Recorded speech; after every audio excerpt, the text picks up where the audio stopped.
What's up, everybody, and welcome to Narcocop MMA. This is the full card breakdown for UFC 330, Makhachev versus Ian Garry in a great main event. Makhachev defending his 170-pound title here versus a worthy opponent here in Ian Garry. So we're going to talk about that.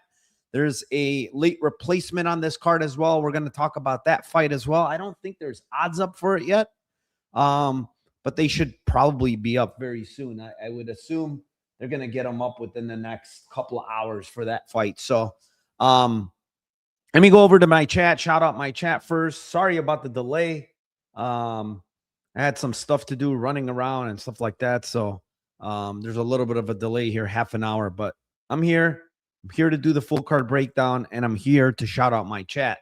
What's up, Elijah Juan? Thank you for joining. Dixon. Narco, your boy Abe got absolutely roasted by Dana last night for cage pushing Escaraga. That might have been worse than what. Why is he my boy? I don't get it. Why the hell is Abe my boy? Prop Father says Escaraga should have won by decision. Judges are blind as usual. Jake says I'll take the heat. I thought it was a close fight and scored it for Abe. People acting like it wasn't even close, and I bet Escaraga. DO7, what's up? Absolutely crushed you yesterday with Olivas. Let's roll into UFC 330. Appreciate you, my man. Kevin Ryan, Narco, how we doing today? I'm doing well, man. Just got out of the gym. Did a little gym session. Did some red light therapy. Did some infrared sauna. Yeah, feeling good. Feeling good. And also had to go to Costco because the wife wanted some things, so that's why I was late. Ben, night shift in a couple of hours, but here we are. Let's go. Appreciate you, J-Bone. Thank you. Thank you for showing support. Probably just because you had a bet on him. IG, I guess he's saying Narco Dorvensfall will be a ranked fighter at 150. I don't know about that, but he's a pretty good fighter. Honestly, he's a pretty good fighter. Adam, God bless Mr. Narco for creating his Discord community. Appreciate you, man. Over there on Rumble. Thank you very much. If you're there, show me support. Follow, like, subscribe, do all that good stuff. I'm just Drew, says Jake. I'm not going to say all that. You can call it a huge robbery. I'm going to talk about it really quick because everybody seems to be talking. I went back. I didn't watch it live. I went back and watched that fight. Round one, clearly Escaraga won. Round two, I thought was close. I leaned Escaraga just because I think the referee messed up that fight by calling that knee illegal. I think it was definitely an illegal knee. And that kind of like swung the round a little bit because if that knee would have actually counted, and he had him up against the fence, it probably would have made a bigger difference. I do think that Abe landed the bigger shots in round two. He landed some very flush knees and some bigger shots, and I think he won round three. So people are acting like, oh, my God, it's the biggest robbery. Like, what did Escaraga do in round 2 and 3? He didn't do shit. Just because Abe failed on takedowns doesn't mean he lost the fight.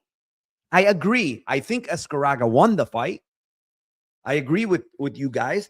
But to call it a robbery and like, oh, he did something crazy. He didn't do anything either in rounds 2 and 3. Like, he didn't do shit. So I don't know.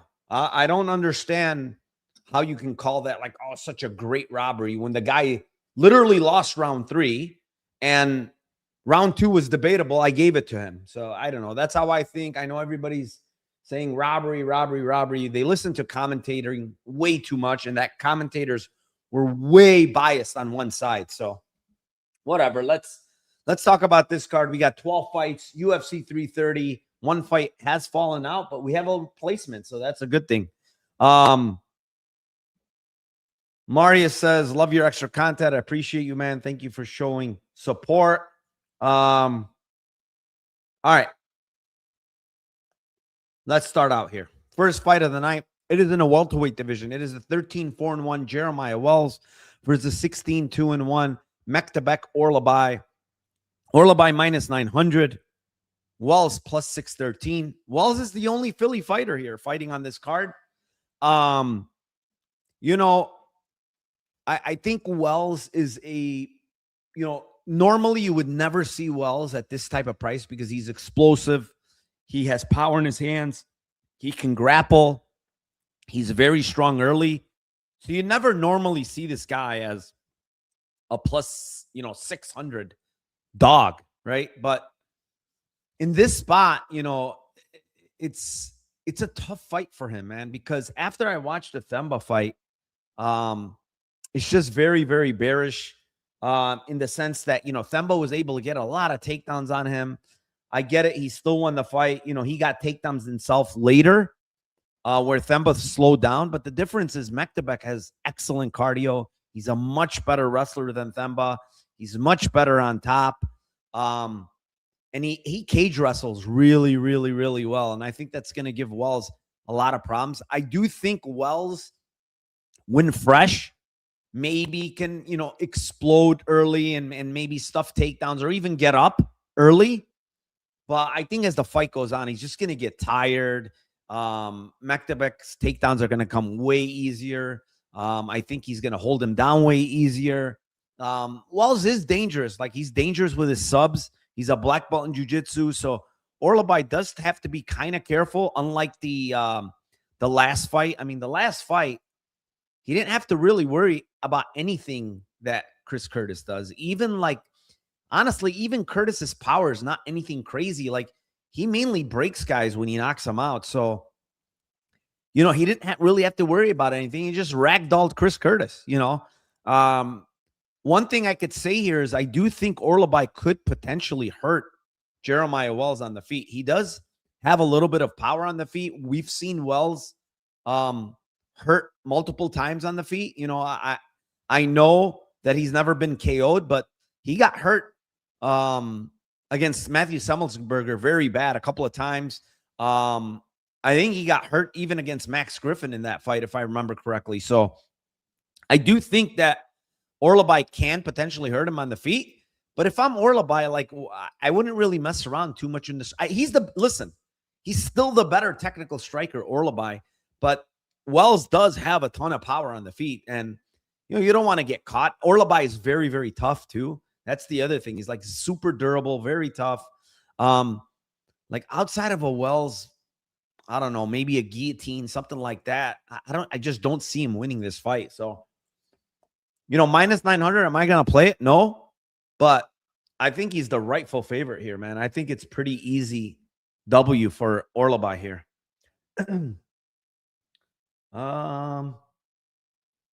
What do we have? Oh, we're still talking about Contender Series. Never mind. All right, let's move on. Next fight. It is in the welterweight division. It is the 31-14 Neil Magny versus the 13-6 Ramiz Brahimaj. Brahimaj minus 140. Neil Magny plus 120. Neil Magny at the ripe age of 39. So this is back-to-back guys. 39-year-olds in the first two fights, both at welterweight, which is funny. Fighting guys that are younger than them. Brahimaj, 33. He's not a spring chicken, but definitely much younger. Doesn't have the experience level that Neil Magny does. Has not fought the opposition that Neil Magny has. And, quite frankly, Brahimaj looked bad early in his career. Early on, just didn't look good. His wins were over Gilmore and Paletnikov, both guys that shouldn't have been in the UFC. He lost easily to Court McGee. He got finished against Max Griffin when his ear was falling off. And then he got ragdolled by Garamba in his first fight back after having surgery on his neck and back and all that other stuff with a long layoff. After that, though, I do think he's looked a lot different, a lot better, mainly after the golf fight. Golf fight. After the golf fight, he's looked good, man. He did what he had to do against Billy Ray Goff. He defended takedowns. He did get taken down against Vanderford, who's a very good wrestler, but then eventually got to him. He even hurt him on the feet there. And then I think last fight against Soriano was a close fight. I think he lost the fight. He lost rounds 2 and 3. But look at round 1. He was out striking Soriano. He's out grappling Soriano early. And Soriano's gone on to a nice win streak here. So I think that loss ages a little bit better. Even though he lost that fight, like, he was in mount at the end of round 2.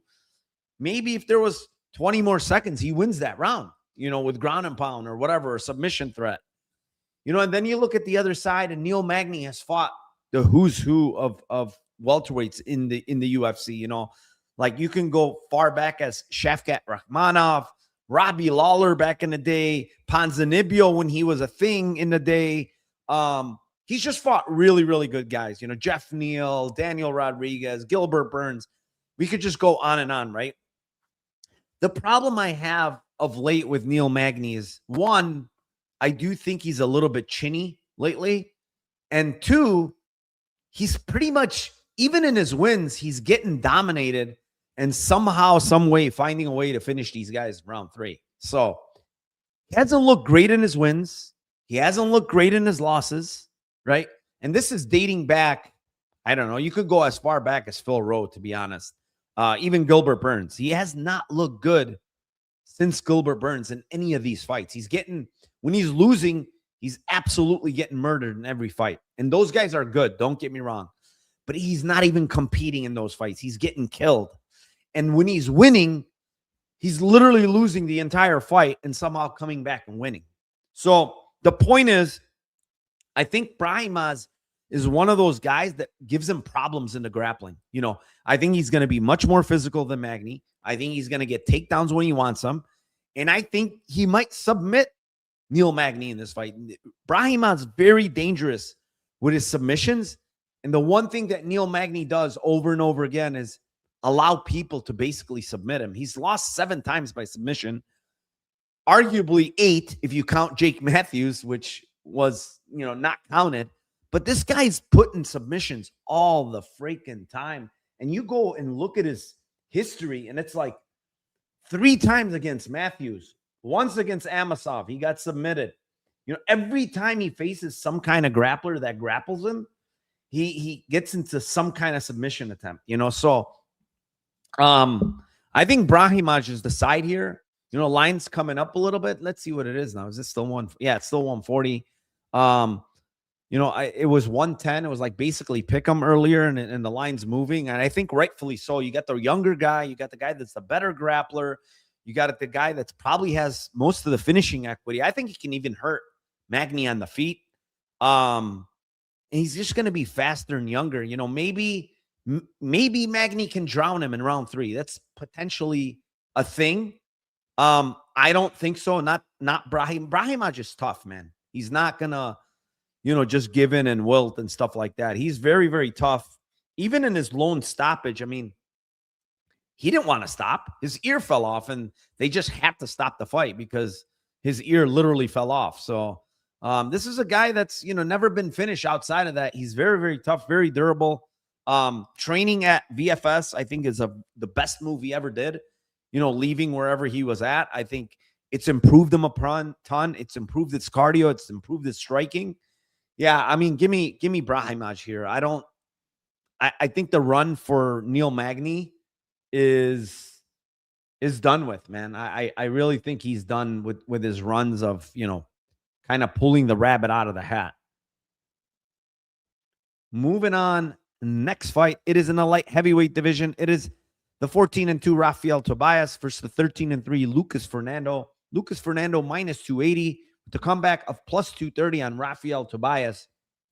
And kind of regret not getting in on Fernando early on when he was like minus 200.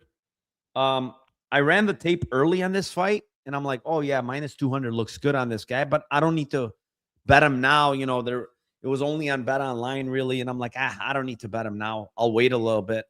And I waited a little bit, like a day or two, and the line just blew out to 300. So, you know, Lucas Fernando's a newcomer to the UFC. However, this is the thing with this fight is like people are going to look at it and say one guy's already fought in the UFC in Tobias, and Fernando is a newcomer. But if you look at who he's fought on the regional scenes, he's fought UFC level guys. He's competed against UFC level guys, and he's got some really, really good wins on his ledger. You look at the other side at Tobias, and you just see he hasn't fought anybody on the regional scene. You know, Miguel Porto knocked this guy out. Dair, last fight, I mean, outside of the ending sequence, he pretty much dominated that fight. He hurt Tobias. I know Tobias hurt him at one point as well. But this fight, he's got his work cut out for him because Lucas Fernando's a very good striker with excellent kicks. He's got a huge reach advantage. Just way more technical. He's faster. Better level of opposition. I even think the grappling might be on Lucas Fernando's side, to be honest. Like, I understand Tobias has submissions and takedowns, but man, his wrestling is not very good. And I don't think he's going to be able to get Fernando down. And on the feet, I think he gets destroyed, man. I honestly think Fernando's going to knock him out because Tobias is showing a bad chin. And to be honest, like, looking at this guy, you're like, oh, this guy's tough as nails, whatever. Nah, I don't think so. This guy got hurt against, I want to say it's the Willie Anson Paiva guy, in the Fight Music show, who's now a 12-7-1 guy. He got hurt in that fight. And Miguel Porto obviously knocked him out bad. Dair was close to knocking him out. This guy, he's very hittable on the feet. He's very stiff on the feet. Fighting a guy like Lucas Fernando, if he's not getting takedowns, I think he's going to get smoked on the feet here. So I like Lucas Fernando. I think he's a pretty safe parlay piece to me. I understand Tobias is 23. He could be improving. I saw no improvements from him against Dair. In the Dana White's Contender Series, he was literally set up to win against a complete can. A complete freaking can he fought, and he was set up to win. So I think this guy, Tobias, I'm going to say it here, does not get a single win in the UFC and gets cut. That's my prediction on this guy. I don't like what I see. I think he's very stiff in the striking. He's going to get picked apart in the striking here, in my opinion. So give me Lucas Fernando. I think he's a safe parlay piece if you even want that. Yeah, I kind of agree. Magny's win condition round 3 or close decision. That's probably how he wins. Mushroom, what's up, my man? Sneaking it from work. Tobias moves in slow motion. I totally agree. Yeah, Tobias pretty awful. Warm welcome to UFC for Lucas here. I like Lucas, man. I'm telling you guys, I like Lucas. He improved his grappling. He's moved up to 205, which I think is good for him. I don't think he's a big 205er, but I think that probably the weight cut was too much for him at 85. It had to have been too much for him. He's got a very good reach. He's got good size for the light heavyweight division. I know he's weighed in like a little bit less than a 205. Usually comes in like 203, something like that. So he's probably not like a filled out 205er, but I think he's going to have a big speed advantage against a lot of these 205ers too. That's the other thing. So yeah, we're going with Lucas Fernando here. Next one. It is in the middleweight division. It is the 24-12-1 Vicente Luque versus the 6-4 Tresean Gore. Right now, Tresean Gore minus 115, actually 117, with the comeback on Luque at minus 103. So this line's come down. People are betting Luque. People are siding with the guy with a lot more experience in Vicente Luque, and it's very understandable because, you talk about this fight, in 2026, right? You go back 3 years, and if this fight is made back 3 years, Vicente Luque is probably minus 400, minus 300. So now it's kind of weird to see him that he's kind of a dog here, a small dog.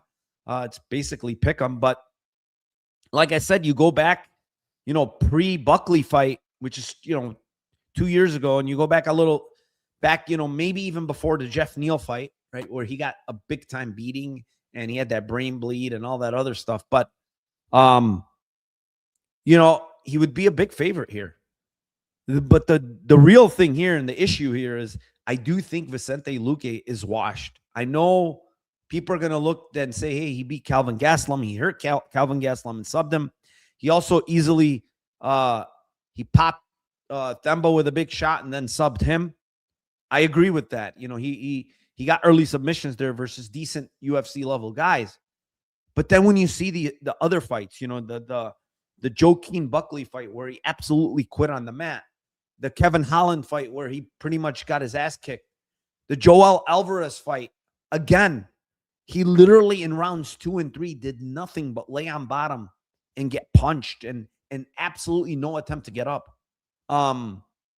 And then last time against Calvin Gastelum, I'm going to tell you guys, yeah, he won the fight, but he was not looking good early.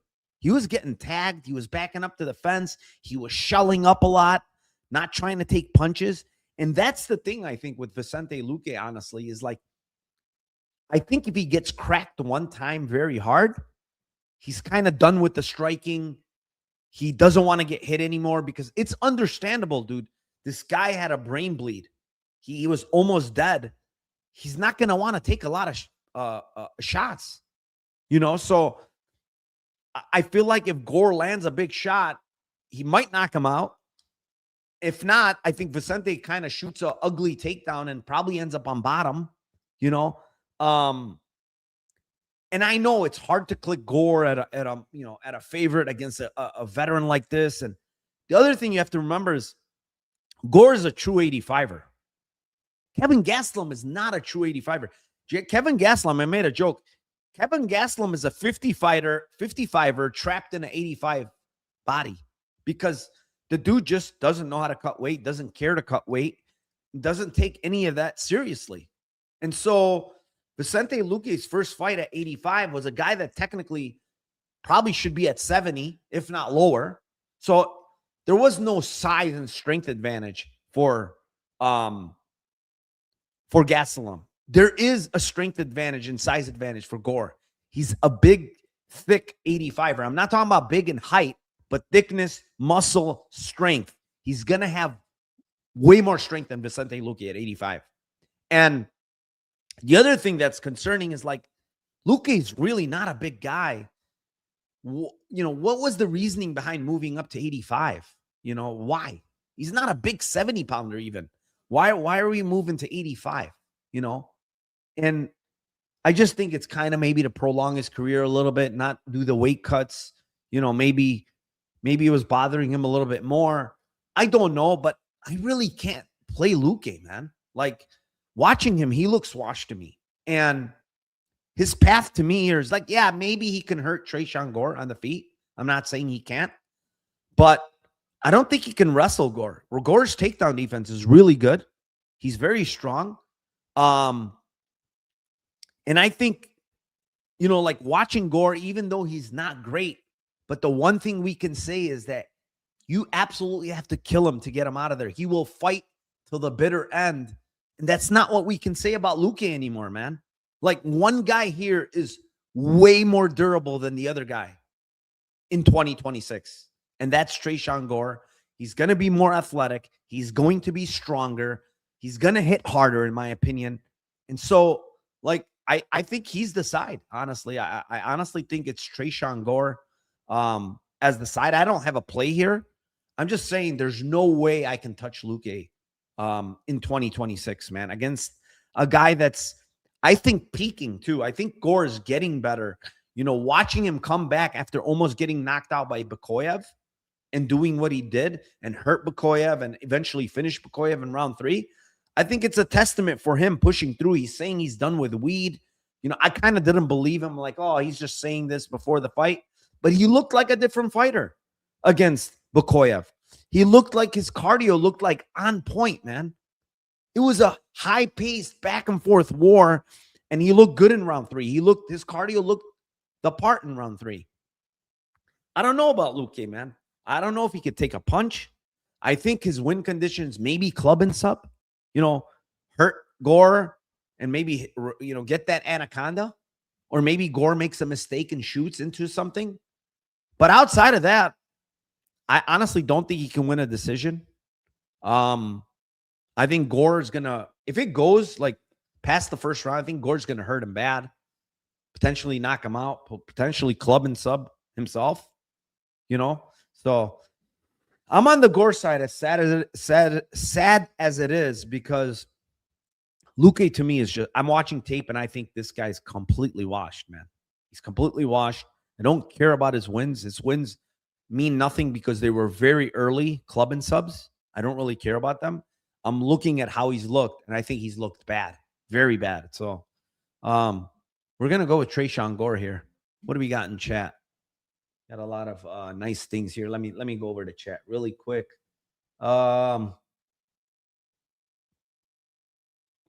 I want you to lose your money. Bet Fernando. He will lose. Okay. That makes sense. That's great. Dio7 says, Eileen Gore, I still feel Luque is compromised somewhat. That Gastelum fight, I blame Gastelum for being more of an idiot. Obviously, he's an idiot. Moise says, Fatsalum. Yeah, that's about right. Kevin Ryan says, Eileen Gore, Luque isn't going to like Gore's power and physicality. He's going to push him back, be in his face. Gore fights very hard. Just can't click the Luque line at these odds. I agree. The Arizona treadmill team is in the house from Scottsdale. Appreciate you. Calvin's not fat. He's big bone. That's a good one. Listen to Yes Freak and click the like button. Cameron Junkin says Gore is durable. Yeah, he is. He's very durable. What else we got? Max Power says, I've been following Nagra's strategy of just picking winners and printing. Yeah, that's definitely not my strategy, but I'm glad it's helping. Very impressive performance. Bakayev, absolutely. Crazy Cracker TV says, Malumba killed my parlay. Yeah, that was, I didn't play him, but yeah, I mean, he gassed again. Jerky Boy says, yeah, man, good fighter. Don't smoke weed. They do coke. Whatever. Let's see. Gore's physique last time compared to when he missed weight just before this is night and day. If he looks good on the scales again, I think this is his fight. That's a very good point because I think I did a weigh-in thread on that, and he looked completely different. Yeah, completely different than the one previous. He's got to be, smoking weed can't be good as a professional fighter. And, you get hungry, you're eating all kinds of junk, and it's just, to me, it's not good. But we have another fighter on this card that does smoke a lot of weed and does a lot of that stuff too. Appreciate you, Jackie Blaine. Thanks for joining. Tim DeBeatrice says professionals bet with their mind, not their heart. Got to go with Gore if that's the edge. All right. Let's move on. Next fight. It is in the middleweight division. It is the 11-4-1 Eric McConico versus the 8-0 Dante Johnson. Dante Johnson minus 240. McConico plus 200.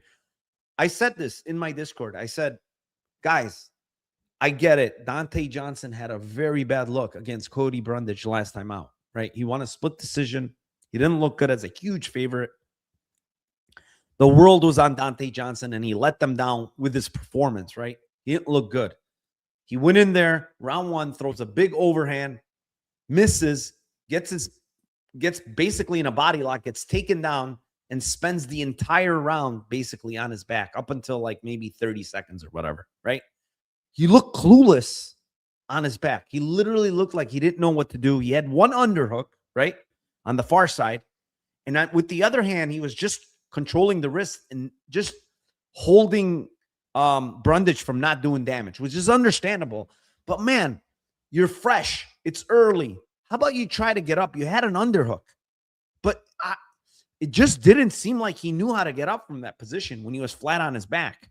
And so, yeah, it was a little bit concerning. I'm like, man, dude, you've never been on your back before, I'm assuming, and you don't know how to get up. So that look was bad. Outside of that, I think he fought okay. He pushed a pretty good pace. He landed some big shots on Brundage. He hurt Brundage. I think his head movement needs to be there. He was taking a lot of shots from Brundage. A lot of jabs landed, stuff like that. So I do think he needs to improve his head. I do think he won, honestly, rounds 2 and 3 pretty clear. So here, he's moved his camp to Extreme. He's been there for like 4 months. He's training over there with Sean Strickland. He's got good training partners. I think it's a great move to move from where he was. There was no one there. He was the alpha in the gym. There's no one else there. Probably dominated everybody physically and athletically. So I think the move is very, very good. He's got good looks over there. I mean, Sean Strickland on Embedded saying good things about this guy. He's a sponge. He's this, he's that. It's all good things to hear.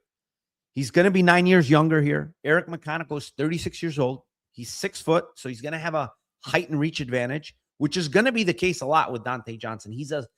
In stature, he's a small middleweight, but physically, he's not a small middleweight, man. This guy's strong as an ox. And if you look in his Dana White Contender Series fight, he fought at heavyweight in that fight, dropped and knocked out the heavyweight. This guy's fought at heavyweight before. He's very, very physical. He's very, very strong. And he's extremely athletic, man. Super athletic. McConico is a decent athlete, but I think he's getting older. He's a lot slower than Dante Johnson. And I think I was one of the only people on, I don't know who else was on him, but I was on McConico last fight against Rodolfo Vieira. And I think a lot of people thought it was going to be easy for Vieira. McConico was a big dog. And I liked him in that fight because I liked what I seen as far as his takedown defense, his get-up game. I'm like, man, it looks pretty good. That's all he needs to do. And I think he's the better striker between him and Vieira. So kind of worked out. He did get almost finished in round 1. He got hurt pretty damn bad. And I think ultimately that's going to be his demise in this fight, is his chin. Vieira hurt him very bad. He got knocked out against Susurkayev. Cody Brundage hurt him multiple times in that fight. He got knocked out by Ruzaboyev. And then when you go to the regionals, he's been hurt in a lot of these fights. Maki Patolo hurt him. Tyler Ray hurt him. He's been knocked out 2 other times against Kajic and Walker in the regionals. This is a guy that has a very, very dodgy chin, man. He gets hurt quite a bit in his fights. And that's going to be the demise of him in this fight against Dante Johnson. I think Dante Johnson's a lot faster. He's more explosive, hits harder. And I think he's going to catch McConico and hurt him, man. That's my thing. And I think once he hurts him, I think he's going to finish him. So I think you're getting a discount, honestly. On this is a guy that's -600, 700. And all of a sudden, he shows a bad performance, -240, right? I think these are the spots you want to find and get in on, right? If Dante Johnson doesn't get taken down and gets his back, stays on bottom the entire round 1, he probably cruises to a 30-27, in my opinion, right? But he lost round 1 being stupid. I think he's at a better camp. I think he's going to get a better game plan. He's got Justin James as his coach. I don't know how good or bad that is, but he's got a professional fighter as his coach now, a guy that's been in the UFC. I think this is a fight where, McConico is skilled. He has decent striking. He's got good takedown defense. I think his issue is his chin, and he's pretty low volume. From what I've seen from Johnson in a 3-round fight, which, that's the other thing you got to mention. It's UFC debut. I think that's a big thing. UFC debut on a pay-per-view card. Holloway Oliveira too. It's a big thing for a guy that's coming in. Sorry, it was his second fight. UFC pay-per-view, the first fight, he dominated Dumas. But I think that makes a difference. Now he's settled in a little bit, better camp, more experience now in the UFC. It's not like McConico has a ton more experience than him. So I like Dante Johnson here. Yeah, I think we're getting a discounted version of Dante Johnson, and McConico is being looked at in a nice win over Rodolfo Vieira and saying, oh, this guy's probably live here at +200. This guy, Dante Johnson, didn't look good. Well, I mean, did McConico look good against Cody Brundage? And I think, if I'm not mistaken, wasn't it? Let me check because I don't want to misspeak. But I think Brundage took that fight on very short notice against McConico. Let me look. Nah, maybe not.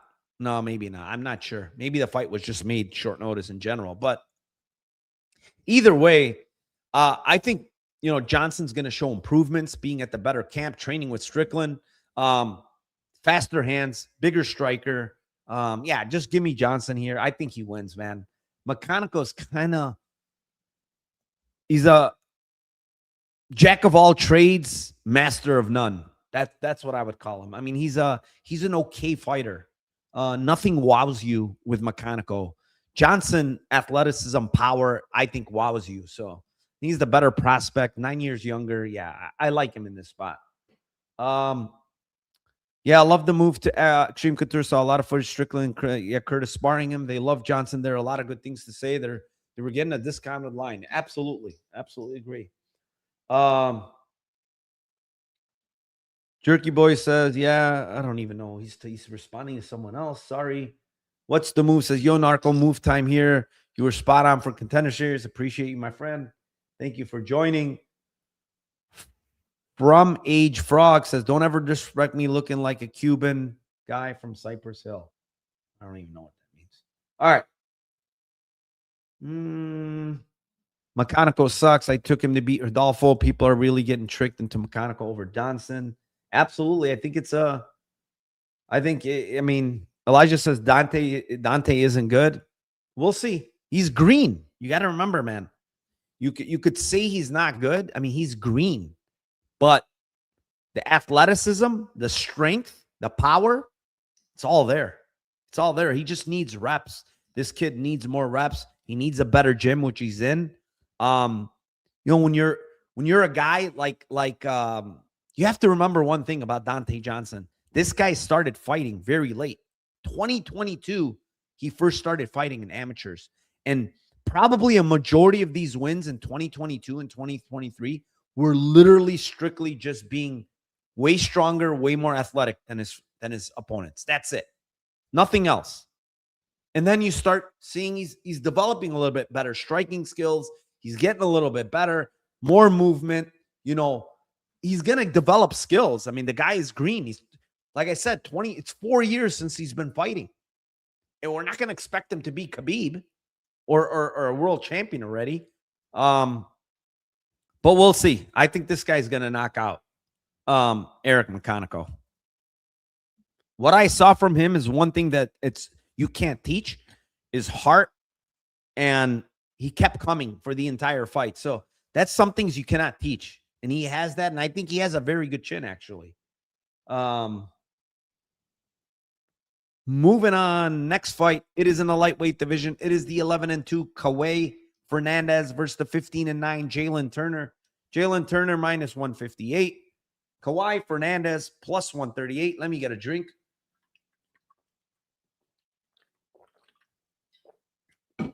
Sorry about that, but my throat is drying up. Yeah, this is an interesting matchup. Fernandes is listed as 5'9". Kind of think he's closer to like 6 foot, just from like his opponents and stuff like that. I think he's closer to like that 6 foot range. Fighting Jalen Turner in his second fight after kind of doing a short retirement, I would call it. Now he's facing a guy in Kawhi Fernandes who loves to kick, right? Like his entire game is revolved around his kicking game. It's nasty. It's one of the best in the UFC. I will say it what it is. He's got insanely damaging kicks to the calf, both legs.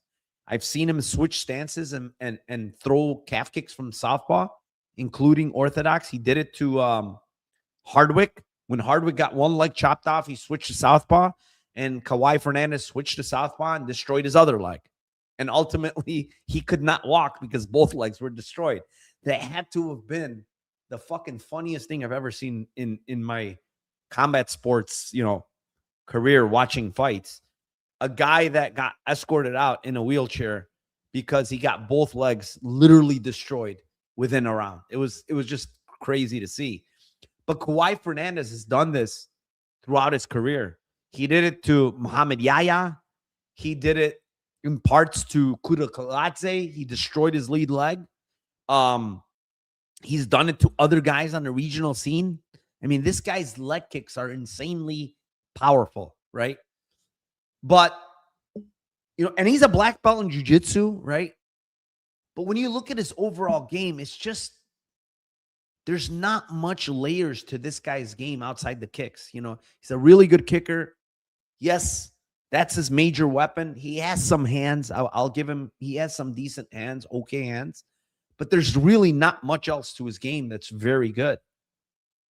The other part is, you look at Kawhi Fernandez's run in the UFC, and it's not good. I mean, you lose to Mark Jacasey in his UFC debut. Fine. It's UFC debut. We'll give you a break. But then you beat Muhammad Yahya. He's not in the UFC. Then you beat Kuta Kaladze after destroying his lead leg. He's not in the UFC. And then you destroy Harry Hardwick, who should not be in the UFC. So it's like, yes, is he 3-1 in the UFC? He is. But are those wins very like sketchy, weird? Yes. They're against bad guys. And now this fight is a huge, huge, huge step up for Kawhi Fernandes and Jalen Turner. And Jalen Turner, he's been kind of a head case, you know. Losing to Ignacio the way he lost was very, very suspect and bad. What he did against Moicano, where he dropped him and walked away, was very bad. Eventually lost that fight. But when you look at his other fights, you know, the Mateus Gamrot fight, absolute war. You know, this is a guy that finished Uras Medic earlier in his career. This is a guy that knocked out Bobby Green badly in his UFC career. So, and then you look at this last fight, and I know Edson Barboza's washed. Forget about that. It's how Jalen Turner did it. Jalen Turner looked like a man on a mission in that fight. Walk forward, walk through everything, and just land your big shots. And that's exactly what he did. He literally broke Edson Barboza in one round, in half a round, by just stinging him with big shots, man. Just absolutely marching him down and just destroying him. And listen, you could say Edson Barboza's older, but no one's done that to Edson Barboza for a very, very long time. You'd have to go all the way back to Justin Gaethje when he knocked him out in 2019. Outside of that, in round one, outside of that, no one's really done that to Edson Barboza. You know, no one just walks him down and just absolutely destroys him, which he did. Jalen Turner did. Now, Jalen Turner will probably fight out of southpaw. So Fernandes, I'm assuming, is going to come out of southpaw and try to calf kick, because Jalen Turner does have kind of skinny legs. I am a little afraid that, you know, Kawhi Fernandes could hurt his lead leg with some, you know, all it takes is probably 2 or 3 from Kawhi, 3 or 4, and you're going to be limping. So I do have a little issue with Jalen Turner there, but man, he's going to throw down the pipe. He's going to land big. Even if he can time it right and land a big shot on Fernandez's first calf kick, he might make Fernandes think twice about throwing it. And that's the other key to this is Fernandes has never fought a guy that is bigger and longer than him. And this is going to be the case here for Jalen Turner. So I'm going to have to side with the more experienced guy in Jalen Turner, the guy that's fought the better level of opposition, the guy that, to me, you know, looks like there's a resurgence in his career because, and the main reason is because I see him out west now. I see him at Bloodline. He's with Cub Swanson. I think that's an excellent move for Jalen Turner here. So I think Jalen Turner is a man on a mission. He's going to come out here, and I think he's going to get his hand raised in this fight. I really don't know how it's going to happen. I think he can win by decision. I think he can win by knockout. I think he can win by submission, honestly. So it's probably, if he fights like he fought Edson Barboza, it's probably going to be KO. But I kind of lean more towards decision just because of how Fernandes fights. You know, he's kind of on the back foot, running away, kicking, moving. So, but I still think Jalen Turner, he's going to be longer. He's going to find the shots on this guy. And even though Fernandes looks kind of tough, I'm not 100% sure he can take Turner's shots. You know, Turner hits very, very hard. So, yeah, kind of like Turner here. It's Turner for the W for me. All right, let's move on. Next fight. I know the order's kind of scrambled because, you know, we had a new fight. They switched around, but we're just going with the old order. Next fight, it's in the welterweight division. It is the 25-12 Chidi Njokuani versus the 23-4 Joel Alvarez. Alvarez minus 280. Njokuani plus 2. Oh, it's minus 300 now. Sorry. And the comeback on Njokuani minus 330. Sorry. And the comeback on Njokuani at plus 267. Joel Alvarez absolutely getting nuked here. I kind of get why. You know, I understand there's a big gap in the grappling if it hits the mat. I think Joel Alvarez is a submission threat. Obviously, if he gets you down, he's super dangerous. So Chidi Njokuani needs to watch out. If this fight does hit the mat, I think he's potentially going to get subbed. But my issue with Alvarez, honestly, is I said it yesterday on Clint's pod. I think in 4, 5, 6, 7, 8, 9, 10, in 11 UFC fights, right? Joel Alvarez has attempted a grand total, I think, of 3 or 4 takedowns. 11 UFC fights. This guy's attempted only 3 or 4 takedowns. He doesn't have good wrestling. So, and Chidi does have good takedown defense. I mean, he's got 75% takedown defense. The guy is pretty good with his takedown defense. This is the first time Joel Alvarez is going to be not the longer guy. Chidi is the longer guy here. The other thing is, I think this is the first time Joel Alvarez is facing a guy in a clinch that's better than him. I think Njokuani is better than Joel Alvarez in a clinch. The problem is that Njokuani is a little bit older now, right? He's 37 years old. He's getting up there. The other issue is his chin is kind of suspect, honestly. Like, he's getting hurt in a lot of fights. He's been KO'd. I don't know how many times, 5 times, right? He's been finished a grand total of 9 times in his 12 losses. It's concerning. But you go back and look at that Carlos Leal fight, and oh my God. I mean, he takes some huge shots in that fight and continues to fight and continues to come back. And he landed big knees on Carlos Leal. It was an absolute war, right? And I think if this fight is standing, well, I don't think. I shouldn't say. I take it back. I don't think. If this fight is strictly standing, it's not going to be looking like minus 280 Joel Alvarez, in my opinion. It's going to look more like pick'em standing, because Chidi has a lot of good weapons, man. He's got teeps. He's got decent hands, but he's got nasty kicks, nasty clinch game if Joel Alvarez goes there. Like, for me, it's like, I don't see how often this fight hits the mat. Maybe Joel Alvarez does come up with a game plan here and says, yeah, we can't just strike with this guy. We're going to go to the mat. You know, we're going to go and, you know, get this guy down and do our thing. But, man, his wrestling is not very good, honestly.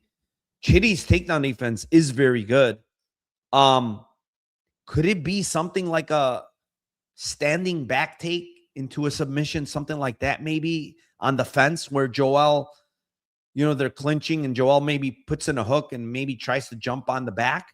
That's possible. But outside of that, really, I don't see takedowns from Joel, man. I think this is a striking fight. And, man, I can't wrap my head around, you know, minus 330 Joel Alvarez in a striking fight. I really can't, because people are overrating his striking then, because I think Njokuani is the better striker of these two guys. You know, I really do.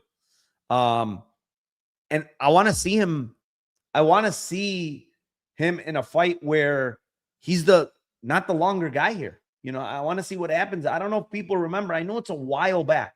Listen, it's a while back. But in 2019 against Damir Ismagulov, you know, and Ismagulov is not that long, but he's decent. He has decent size.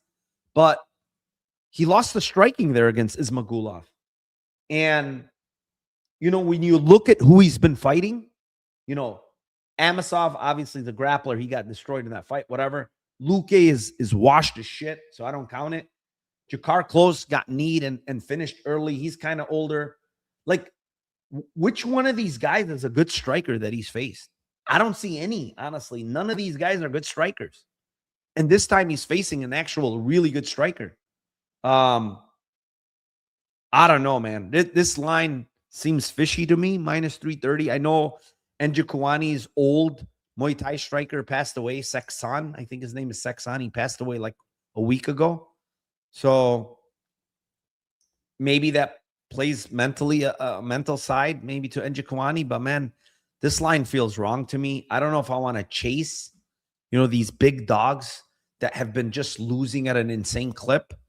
But I'm gonna think about it honestly. I mean, Joel Alvarez minus 330. I mean, why? This guy doesn't really grapple. And I mean, how many people have looked minus 330 against Njokuani on the feet? I don't think many. I'm trying to think. Olazejczyk hurt him, but he was landing big and hurt Olazejczyk early in that fight. Gregory Rodriguez was an absolute fucking war. So he didn't look minus 330 in the striking there. Like, honestly, I really can't find many guys that can just strike with him that look minus 330. Who? So unless you see the grappling somehow come into fruition here, I might get to Chitty. I still have to think about it, but maybe I got to go to look at Joel Alvarez's regional tape and see, did he actually ever wrestle, grapple? I don't even think he did there. What? Is that serious? Are you serious? Plus 310? Where is that? What book is that on? Plus 310. Chapolin. That's bad line. I'll tell you that right now. That is not a good line. I thought it was going to be a lot closer. I think Charles should be the favorite, but what? That's insane. That's literally not a good line.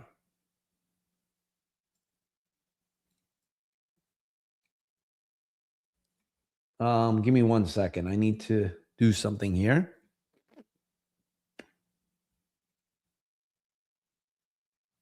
That is a bad line, I think.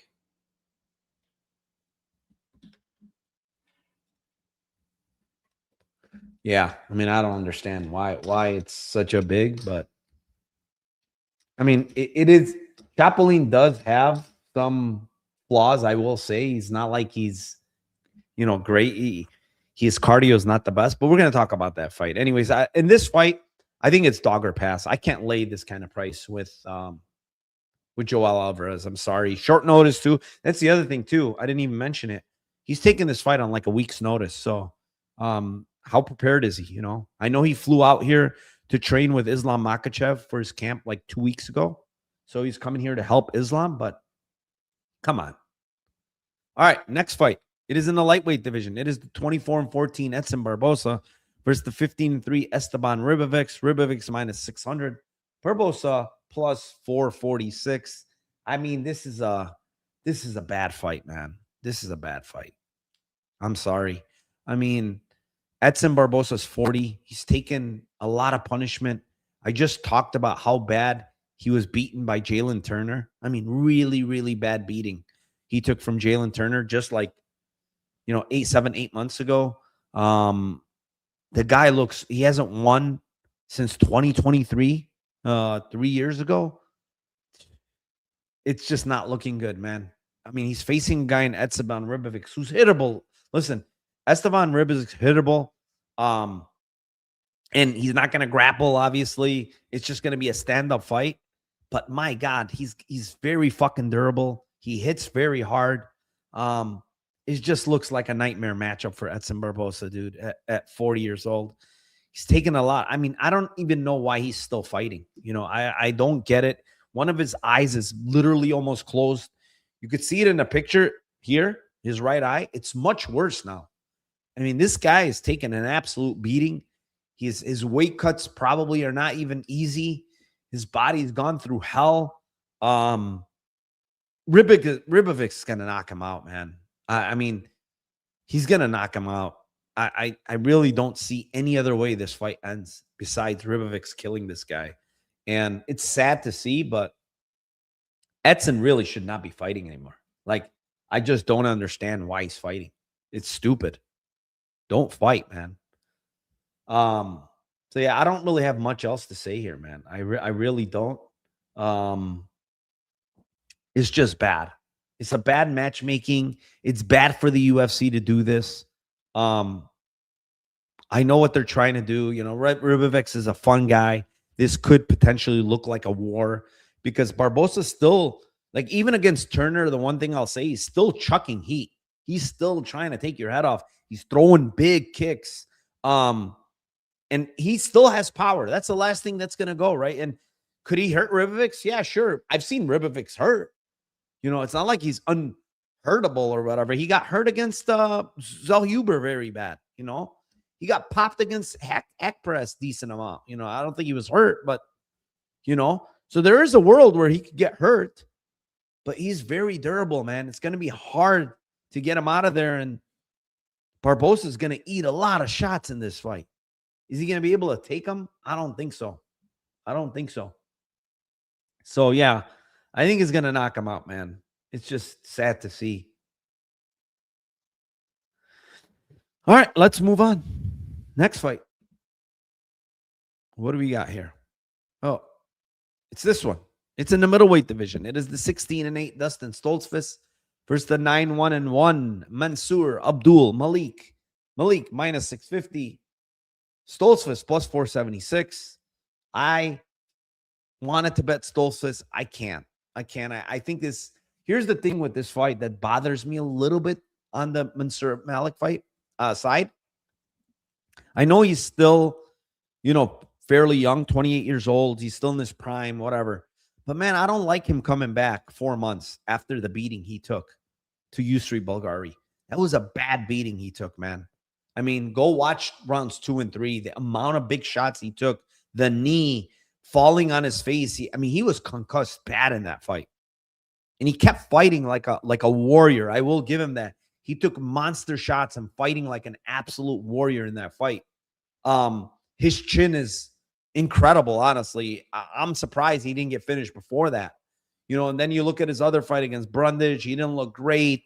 He got hurt with a spinning back fix against Nick Klein. He didn't look great early on against Wes Schultz. All that to say that, you know, Dustin Stolzfus is a tough guy. He, you know, somehow he knocked out Marc-Andre Barrio. I don't know how, but he did find a knockout. That's one of his only knockouts in his career, honestly, outside of the one early on in his career. But this guy really doesn't have like crazy power in his hands. Is there a world where Dustin can take down Mansour off a mistake and maybe use some grappling on him? Yes, I think that's possible. But one thing I saw with Dustin that really bothered me is that Ruzaboya fight, how he had dominant positions and got reversed 2 or 3 times, man, and lost in the fight. I think that's a terrible look there. Against Gastelum, he looked awful in that fight. Just Gastelum basically did whatever he wanted. I think it was 30-27. Like, he absolutely shut him out. And this is not the best version of Gastelum, to be honest. I think Gastelum even dropped him in that fight. He just didn't look good in that fight, man. And, you know, I don't know what to think. Like, there's no way I can play Mansour at these prices. But he's the younger guy, the guy that hits harder, way more athletic. It's just going to be an uphill battle for Stolzfus in this fight. Like, getting takedowns is going to be very hard. I think Malik is much better wrestler.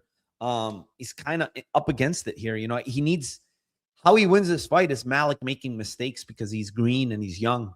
But outside of that, he's not going to win this fight. Odds are wide. I can't play Malik. Maybe I'll look at props.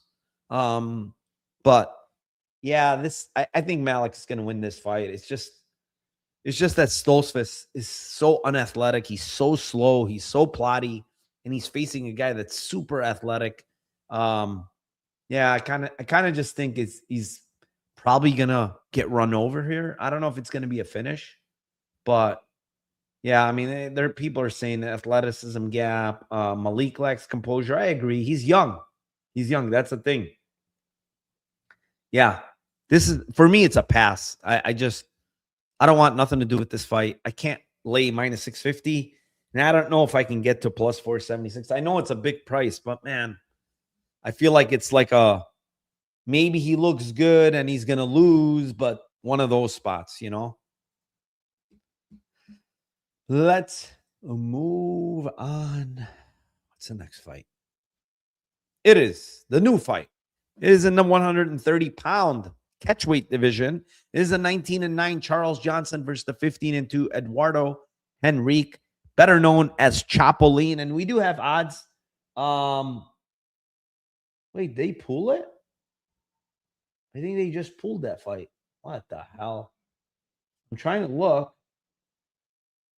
DraftKings had it, and they pulled it. They no longer have it. But last I saw, he was plus 200. Let's see if BetOnline has it. Oh, BetOnline has it. Wow. BetOnline has Eduardo as the favorite now, minus 135, with the comeback on Charles Jansen at plus 115. I kind of think that's wrong too, honestly. I don't think Chapolin should be the favorite here, taking this fight on 3-4 days notice. I think that's wrong also. I taped this fight. I know Chapolin pretty well. He won his Dana White's Contender Series fight, but didn't get a contract. Kind of not his fault. His opponent was trying to push grappling a lot and, a lot of clinching, stuff like that. So he didn't look great. But one thing I will tell you about Chapolin is he does have power. He does have a very good left hook. He does have nasty body shots. But there was a couple of things that I looked at on tape that really caught my eye with Chapolin. One, I do think his cardio is a bit sketchy in round 3. I do think he gets tired. I do think he gets very sloppy when he gets tired. 2, Johnson fights a lot out of the southpaw position in his fights, and he uses his body kicks and teeps really well. And I think it's a huge weapon in this fight. And the reason why I say that is when I watched his Contender Series fight, and it's very important, his Contender Series fight against Antoine Ho. Antoine Ho, every time he went southpaw, he threw some good body kicks and a couple of teeps. He didn't throw many teeps, but he threw a couple body kicks, and they really bothered Chapolin in that fight. I saw him wince. I saw him kind of lower his hands a little bit. He did not like him. And Charles Johnson has those really, really good teeps and really good body kicks out of the southpaw position. I think he can use them a lot here. The one area where I think Charles Johnson needs to be very, very careful, and it's very important because it happened to him against Alex Perez, was in the pocket when they were exchanging. Alex Perez caught him with that left hook and hurt him very bad and subsequently finished him. Eduardo Henrique has that exact same hook in the pocket. It's really, really good. It's really fast. He throws combos in the pocket, and he's very, very powerful. So Charles Johnson has to be very, very careful in the pocket, because I do think Henrique could land that big shot on him and hurt Johnson because he has a lot of power. Now, outside of that, at space, I think Charles Johnson is a little bit better. I think Charles Johnson has a lot more weapons than Henrique. I think in the clinch, he can do some work on Henrique. Maybe he can even get takedowns on Henrique, honestly, because I've seen Henrique getting taken down. His loss against Davi Bittencourt, he was taken down. Cody Davis had a bunch of takedowns. Cody Davis is a better wrestler than Charles Johnson. But even Antoine Holt early got a nice takedown along the fence. And then when you go to Ultimate Fighter, you see the takedown from Morales and the back take and the finish. So I think he can be had a little bit in the grappling. I don't think Johnson's the best wrestler / grappler, but I think he can mix it in this fight. The experience is where, Johnson has a huge edge. I think the fact that he's had a full camp is a big thing. I think the fact that he's faced the better level of competition is a big thing. And I think the UFC experience is a big thing. So, yes, Johnson's been fighting at a crazy pace, a ton of fights in a short span. His weight cuts are not easy. You know, he's a bigger guy.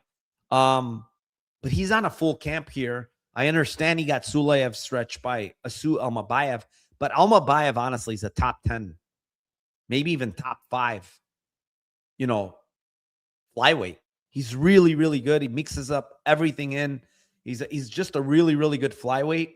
And we're talking about Almabayev to Henrique, which is a huge step down.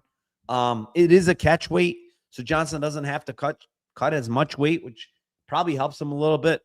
I don't think he should be the dog here. Like, that was kind of surprising to see minus 135 on Henrique on Bet Online opener. I think that's kind of wrong. I think Johnson should be the favorite.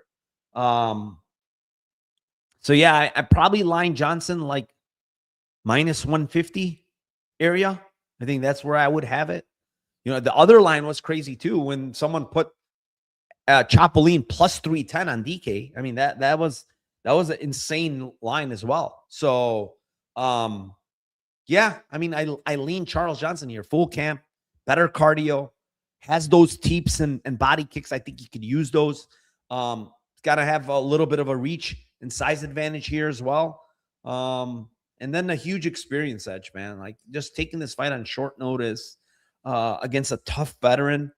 I think it's just a tough ask for Henrique here, but like I said, I think he can hurt Johnson here in the pocket. Johnson needs to be very careful in the pocket and not do what he did against Perez, because Chapolin has a ton of power in his left hook. That's his money punch. If anybody's watched Chapolin, his money punch is his left hook and the left body shot. So yeah, that's my breakdown on this fight. What are people saying here? Oh, someone did mention Chapolin. They opened at minus 150. That's insane. I didn't see that. Chapolin isn't going to win. Breaking Bad Boxing. What's good, my man? CJ as a dog must click. I think so. If you get a dog, I think it's a must click. What else do we have? Like Lightning says, thanks as always for the content. Been having some of my best betting months ever in the UFC, following your breakdowns to guide my plays. I appreciate that. Nice shout out. Thank you very much. That's what I want to do. Just if I can help you guys, you don't have to follow my bets. You don't have to do all that. If this helps you, please like, please subscribe. That's all I ask for. Experience doesn't matter if you're getting rocked in the face. Okay. Sounds good. Trouble says, let's effing go, Narco. Just home from work. Appreciate the breakdown. Won't forget that 24-1 round 3, 30-27 Charles Johnson. Narco knows. I think that's it. Cameron says, 4th weight cut in 8 months. Been finished twice this year, in my opinion. Lost to Bruno. I watched back the Bruno fight. I don't think he lost, honestly. I literally watched it back today. I don't think he lost that fight. I thought he won 2-1. So, all right, let's move on. Co-main event of the night. Wait, what happened here? Not yet. It is right there. Co-main event of the night. It is in the women's strawweight division, and it is for the women's strawweight title. It is the 17-8 Jillian Robertson versus the 16-5 Mackenzie Dern. Mackenzie Dern is defending her title here. She is a minus 216 favorite with the comeback of actually went down, minus 205 with the comeback on Robertson at plus 177. Here's the thing here. Robertson, last fight, she came in and she looked hurt to me. Right before the fight, I'm like telling people in my Discord, hey, she's hurt. She doesn't look right. She gets in the cage. Looked like she was limping. She gets in there. Lemos lands one leg kick, and she started limping even more. She switched stances immediately. She looked like she was really hurting. She still got the W 2-1 in that fight off of Lemos being an idiot, going for an armbar in round 3 and ending up on bottom and losing. But after the fight, key note here, after the fight, she got asked by one of the reporters that asked her, says, hey, we noticed you were limping a little bit. And And then, I think he said after she kicked you, you started limping even more. What was the issue? What's the problem? And she went on to say that she's had arthritis in her hips for a long time. She's had bad arthritis in her hip. And she said it's even gave her trouble walking and training, stuff like that. But it's gotten worse, she said. So even in that interview, she mentioned that Dana told her after the fight, hey, listen, we're going to try to figure it out and see what's wrong with your hip and maybe give you some stem cells or something. That's what she said. So to hear a girl say that, she's been going through this for a while, and obviously she's doing well. She's winning and stuff. It's had to have affected her a lot. I mean, she was limping in that fight.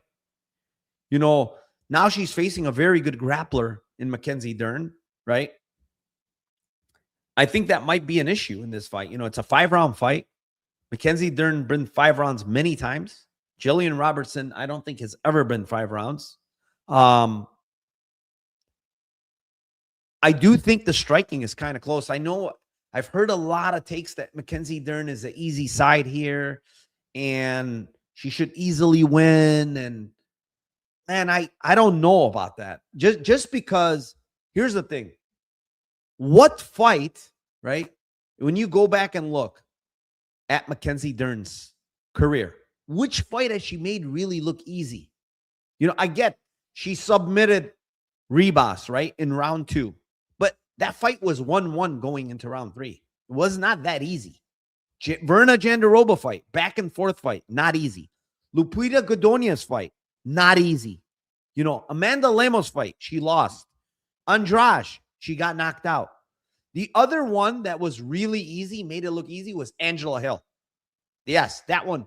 But outside of that, what fight can you even put your pulse on that she's made look easy? None. Mackenzie Dern does not make any fight look easy. So that's my problem. Like, you're laying minus 200 on a girl that fights close with everybody. I can't do it because Jillian Robertson is going to be there in the grappling. She's going to be there in the striking. I think she's kind of improved, honestly, her striking. Even though Mackenzie Dern, I would lean her as the better striker here. I still think it could be competitive in the striking, though. It's not like Mackenzie Dern moves her head. She gets punched in the face a lot, and her optics are pretty bad, man. She's always bleeding, busted nose. Something's always going on with her optics, right? So Jillian is like also very hittable on the feet. She's kind of a bot, to be honest, on the feet. Like, she's spamming kicks and left hand. But I still think she can compete there. It's close. The grappling is close. Both girls have shitty takedown defenses. Like, who goes for a takedown first, Dern or Robertson? Probably gets a takedown and lands up on top. And then now who's better off their back? I would probably say Dern. Who's better on top? I think it's probably Robertson. She throws a little bit more ground and pound, honestly, after more tape. I think she lands nastier ground and pound than Dern does. But Dern is better off her back than Robertson is, in my opinion. So I think it's a close fight, man. I cannot sit here and say, oh, this is going to be easy Mackenzie Dern. I really can't. Because what fight has she made really look easy outside of the Hill fight? She's not made any fight look easy. So it's going to be a very close fight. I'm probably not going to mess with this fight, to be honest. Pass fight for me. Maybe look at the fight goes or something like that, where I think it's potentially decent. I haven't even looked at it, but yeah, I can't bet this fight just because I initially pre-tape, I thought Mackenzie Dern. After tape, no, I can't do it. She just fights too close, man. She fights too close. I have a ticket on Jillian Robertson to end 2026 as a champion, 50-1. It's a futures ticket to win. I don't know. I think it was $50 to win 2,500 or whatever. I have that. Maybe I hedge a little bit on Mackenzie Dern. Maybe. because I don't think she's going to defend again if she wins here, Robertson. So maybe I hedge here. I don't know. We'll see, but I'm not going to play this fight, honestly. Let's see what the chat has to say. Coffee Breakfast says Dern by sub is greater than a lock. Wow. Really? Oh, Kevin Ryan says Dern 3-4-5 lines are ridiculously high. Just saying. First 5 rounder for Robertson. She smokes weed a lot, etc. Don't think her cardios look good, though, to be fair. In 3-round fights that I watch, it's looked good. This fight has potential to be the worst than Esparza Rose. Very true.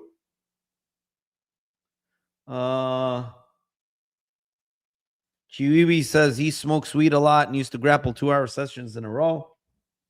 All right. Doesn't mean it's good. Nicholas says Gillian is very open about being a pothead. Yeah, she is. She is. Oh, Johnson flipped to favorite. Let's go. Dern's striking differential is abysmal and Gillian is slightly better. I don't think she's the better striker. I know that stats say so, but I don't think she is. Nicholas says, for as good as Dern's BJ is, she gives up so much playing time playing off her back. Even Lemos had 4 minutes of control time and 2 takedowns on her. That's the thing. She's okay with it. She's okay with it, and she could lose minutes here. And also, Jillian does throw good ground and pound, so she's got to be careful, you know? Yeah, I mean, so many people are so confident in Dern. Just, it's hard for me to be confident here, honestly. It really is. All right, before we go main event, please like, subscribe, do all that good stuff. And hit the notification too if you're subscribed. You know, that way you get notified when I go live.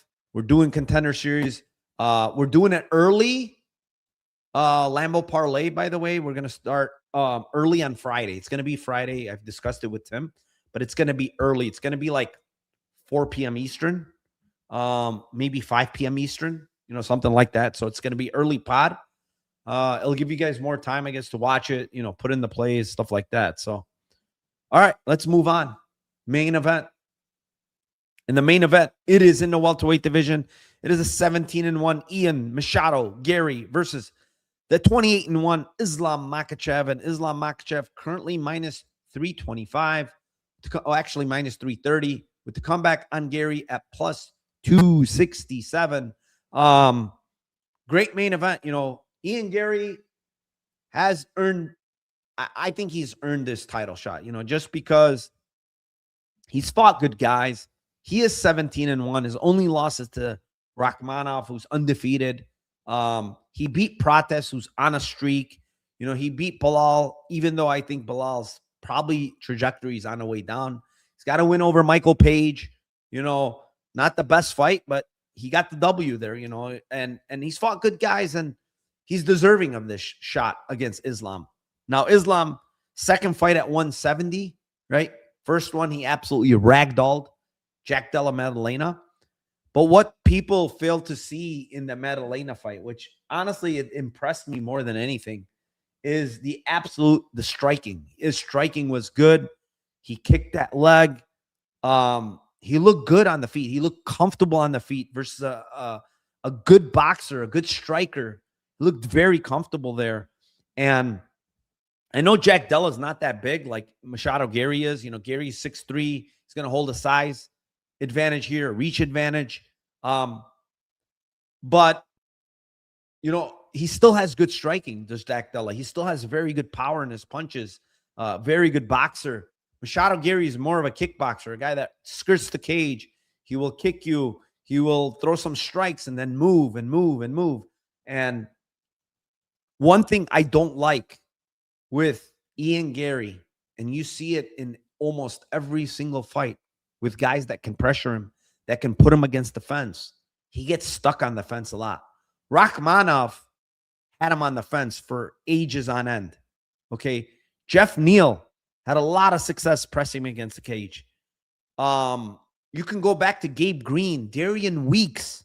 All of these guys had a lot of success getting Ian Garry on the cage. And if Makhachev gets you on the cage, he's probably going to get you down. You know, he's an excellent wrestler. He's an excellent cage wrestler. He can shoot in space. He's got good striking. it's just, to me, it's like he's too good. He's way too good in every fight of MMA. I mean, every part of MMA, this guy's good. He can strike, he can wrestle, he's got great grappling skills, he's got nasty submissions, and he's super strong. And I get this is 170.